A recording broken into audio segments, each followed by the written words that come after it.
स्वागत है। मेरे सामने मोटोरोला मोटो G15 है और आज मैं आपको दिखाऊंगा कि आप इस डिवाइस को रिकवरी मोड के माध्यम से हार्ड रीसेट कैसे कर सकते हैं।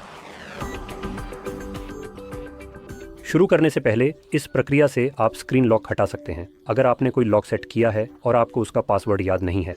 दुर्भाग्यवश इस डिवाइस में यह विकल्प उपलब्ध नहीं है। जब आप इसे बंद करने की कोशिश करते हैं तो ये आपको स्क्रीन लॉक डालने के लिए मजबूर करेगा। सैमसंग डिवाइस में होता है, लेकिन सैमसंग के विपरीत जब आप पावर बटन और वॉल्यूम डाउन को दबाकर डिवाइस को ज़बरदस्ती रिबूट करते हैं तो ये कभी भी रिकवरी मोड में नहीं जाएगा अगर आपने डिवाइस को स्क्रीन लॉक का उपयोग करके बंद नहीं किया है। तो इसे दिखाने के लिए हमें बस इसे इस तरह करना है। पावर ऑफ चुनें और फिर इसकी पुष्टि करें। अगर आप, जैसा कि मैंने कहा, शॉर्टकट्स का इस्तेमाल करते हैं और बस डिवाइस रिबूट हो जाता है और आप पावर बटन वॉल्यूम डाउन का उपयोग करके रिकवरी मोड में जाने की कोशिश करते हैं, जो कि यहाँ रिकवरी मोड में जाने का तरीका है, तो यह बस सामान्य रूप से बूट होना शुरू कर देगा और कुछ भी नहीं होगा। खैर, अब पावर बटन और वॉल्यूम डाउन को दबाकर रखते हैं और यहाँ आप कोने में टेक्स्ट देखेंगे। जब आप ऐसा करें तो पावर बटन और वॉल्यूम डाउन को छोड़ दें और फिर वॉल्यूम बटन का उपयोग करके हमें यहाँ रिकवरी मोड को दिखाई देना चाहिए इस तरह से। इसे पावर बटन से कंफर्म करें।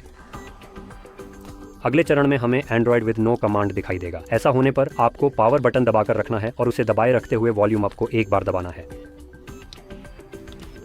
लीजिए, हो गया।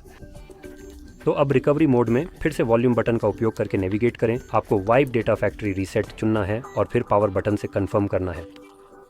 फिर फैक्ट्री डेटा रीसेट चुनें। नीचे आपको फॉर्मेटिंग डेटा और फिर डेटा वाइप कंप्लीट दिखाई देगा और इस बिंदु पर रीबूट सिस्टम नाउ डिफ़ॉल्ट रूप से चयनित होगा, तो बस पावर बटन को एक बार फिर दबाएं। अब ये डिवाइस को रीबूट करेगा और बैकग्राउंड में रीसेटिंग जारी रखेगा।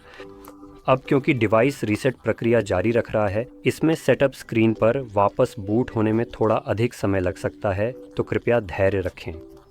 मैं इसे अपने तरफ से पूरा होने दूंगा और जब मेरे डिवाइस पर सेटअप स्क्रीन दिखाई देगी तब वापस आऊँगा।